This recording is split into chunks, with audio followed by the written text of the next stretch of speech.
કેમ છો મારા ખાવાના શોખીન મિત્રો? સ્વાગત છે તમારું વારું પાણીમાં. મિત્રો, ખૂબ જ ગરમી પડી રહી છે, તો આજે આપણે કોઈ એવી રેસીપી બનાવશું જે ગરમીમાં ઠંડક આપે. ગરમીમાં આપણે વરિયાળીનું શરબત તો પીતા જ હોઈએ છીએ, પરંતુ આજે આપણે બનાવશું વરિયાળીના લાડુ, જે ખૂબ જ ટેસ્ટી પણ બનશે અને હેલ્ધી પણ. તો ચાલો બનાવીએ વરિયાળીના લાડુ. વરિયાળીના લાડુ બનાવવા માટે પહેલાં આપણે એમાં વપરાતી સામગ્રી જોઈ લઈએ.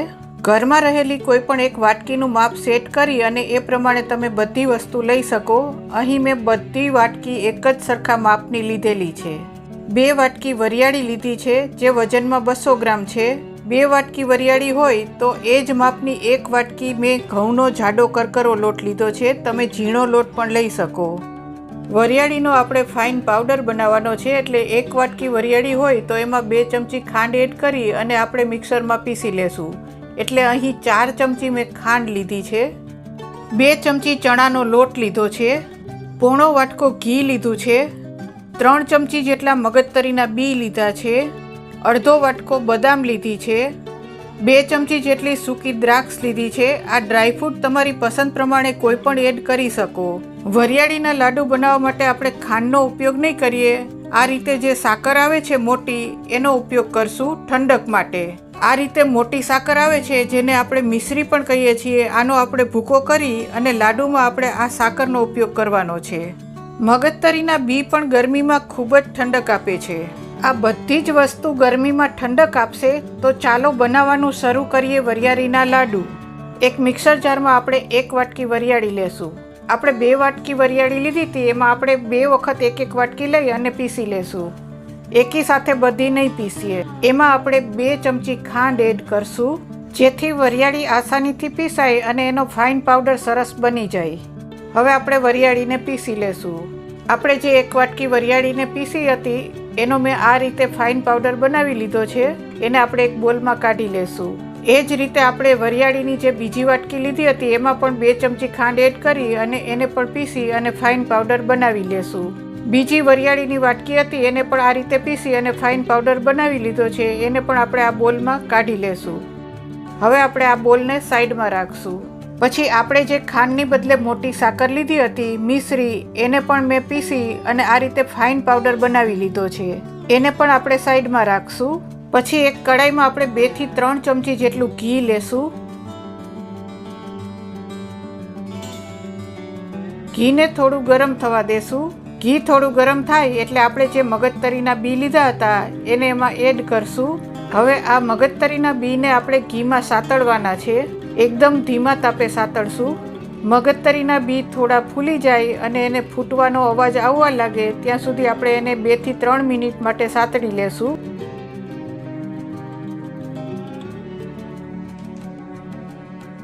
હવે આપણા મગજતરીના બી સંતળાઈ ગયા છે. હવે આપણે ગેસને બંધ કરશું અને આ મગજતરીના બીને આપણે ફરીથી એક બોલમાં કાઢી લેશું.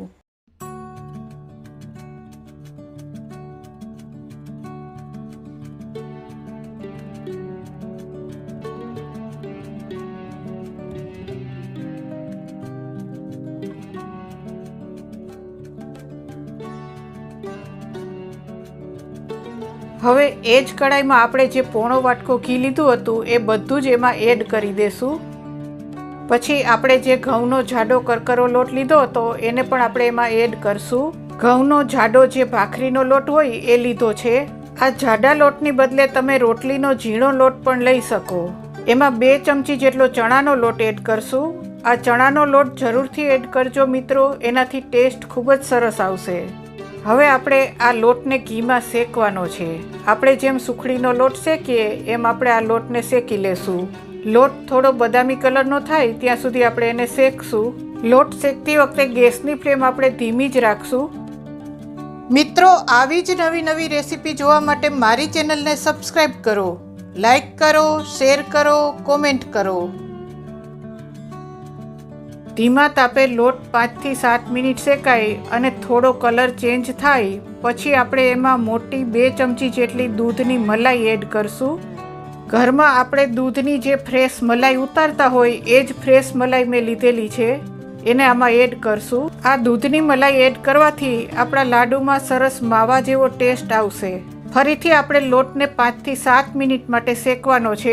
દૂધની મલાઈ બરાબર એમાં એડ થઈ જાય અને લોટ હજી પણ થોડો બ્રાઉન થાય ત્યાં સુધી આપણે એને શેકશું. મિત્રો, હજી સુધી મારી ચેનલને સબસ્ક્રાઇબ નથી કરી તો ફટાફટ સબસ્ક્રાઇબ કરો અને બાજુમાં રહેલા બેલ આઇકનને ક્લિક કરો, જેથી મારા દરેક નવા વિડીયોની નોટિફિકેશન તમને મળતી રહે. મલાઈ એડ કર્યા પછી પણ આપણે લોટને 5 મિનિટ શેકી લીધો છે. આમાં મલાઈ પણ બરાબર મિક્સ થઈ ગઈ છે અને લોટ પણ સારી રીતે શેકાઈ ગયો છે. લોટ શેકાવાની સુગંધ પણ સરસ આવવા લાગી છે અને લોટનો કલર પણ સરસ બદામી થઈ ગયો છે. બસ હવે આપણે આને વધારે શેકવાની જરૂર નથી. બસ આટલો બદામી થાય એટલે હવે આપણે ગેસને બંધ કરશું. ગેસ બંધ કર્યા પછી હવે આ લોટને આપણે સાવ ઠંડો થવા દેશું. લોટ સાવ ઠંડો થઈ જાય પછી આપણે આમાં બધી વસ્તુ એડ કરશું. આપણે જે ઘઉંનો લોટ શેક્યો હતો એ હવે સાવ ઠંડો થઈ ગયો છે. એને આપણે આટલો બદામી કલરનો શેક્યો છે. હવે આપણે આમાં બીજી બધી વસ્તુ એડ કરશું. આપણે જે અડધી વાટકી બદામ લીધી હતી એને પણ મેં મિક્સરમાં આ રીતે દરદરી પીસી લીધી છે. સાવ ફાઇન પાવડર કરેલો નથી. બદામની સાથે ડ્રાયફ્રૂટ તમારી પસંદ પ્રમાણે બીજા પણ એડ કરવા હોય તો કરી શકો. પછી 2 ચમચી જેટલી આપણે જે સૂકી દ્રાક્ષ લીધી હતી એના મેં નાના ટુકડા કરી લીધા છે. એને પણ આપણે આમાં એડ કરી દેશું. આપણે જે મગજતરીના બી ઘીમાં સાતળીને રાખ્યા હતા એને પણ આપણે આમાં એડ કરી દેશું. પછી આપણે જે મોટી સાકર લીધી હતી મિશ્રી એને પણ મેં પીસી અને આ ફાઇન પાવડર બનાવી લીધો છે. એને પણ આપણે આમાં એડ કરી દેશું. આ મિશ્રી પણ ગરમીમાં ઠંડક આપે છે. 2 વાટકી વરિયાળી હતી તો 1 વાટકી આપણે મિશ્રીનો ભૂકો લીધો છે. આમાં તમારે વધારે મીઠું કરવું હોય તો તમે 1.25 વાટકી પણ લઈ શકો. પરંતુ આપણે વરિયાળી પીસતી વખતે એમાં પણ 2 ચમચી ખાંડ એડ કરેલી છે, એટલે ટોટલ આપણે 4 ચમચી ખાંડ એડ કરેલી છે. એટલે મેં 1 જ વાટકી મિશ્રીનો પાવડર લીધો છે. પછી આપણે જે 2 વાટકી વરિયાળી પીસીને રાખી હતી એને પણ આપણે એમાં એડ કરી દેશું. હવે આપણે બધી વસ્તુ બરાબર મિક્સ કરી લેશું.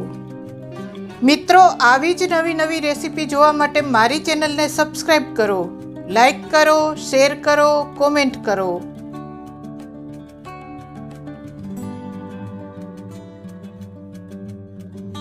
બધી વસ્તુ આપણે બરાબર મિક્સ કરી લીધી છે. હવે આપણે હાથથી એનો લાડુ વાળી અને ચેક કરી લેશું લાડુ વળે છે કે નહીં. હજી આનો લાડુ વળતો નથી તો હજી આપણે આમાં થોડું ઘી એડ કરશું. જો આ રીતે લાડુ વળતા ના હોય તો ઉપરથી એમાં ઘી એડ કરી શકાય. આમાં હજી હું 4 ચમચી જેટલું ઘી એડ કરું છું.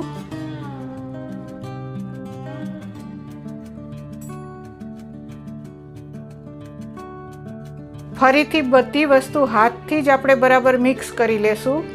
ફરીથી આ મિશ્રણમાં આપણે ઘી સારી રીતે મિક્સ કરી લીધું છે. હવે આપણે ફરીથી જોઈ લેશું આપણા લાડુ વળે છે કે નહીં. તો હવે આપણા લાડુ સરસ રીતે વળવા લાગ્યા છે. તો હવે આપણે આમાંથી એના લાડુ વાળી લેશું. તમારે જેવડી સાઇઝના લાડુ વાળવા હોય એવડા આમાંથી વાળવાના. આમાંથી હું થોડા નાની સાઇઝના જ લાડુ વાળું છું. આ રીતે નાના લાડુ વાળી લેશું આપણે.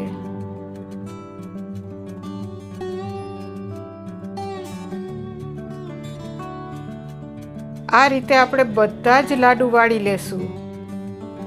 તો તૈયાર છે આપણા ગરમીમાં રાહત આપતા ખૂબ જ હેલ્ધી અને ટેસ્ટી વરિયાળીના લાડુ. મિત્રો, તમે પણ આ રીતે બનાવી ટેસ્ટ જરૂરથી કરશો અને તમારી કોમેન્ટ મને કોમેન્ટ બોક્સમાં જરૂરથી આપશો.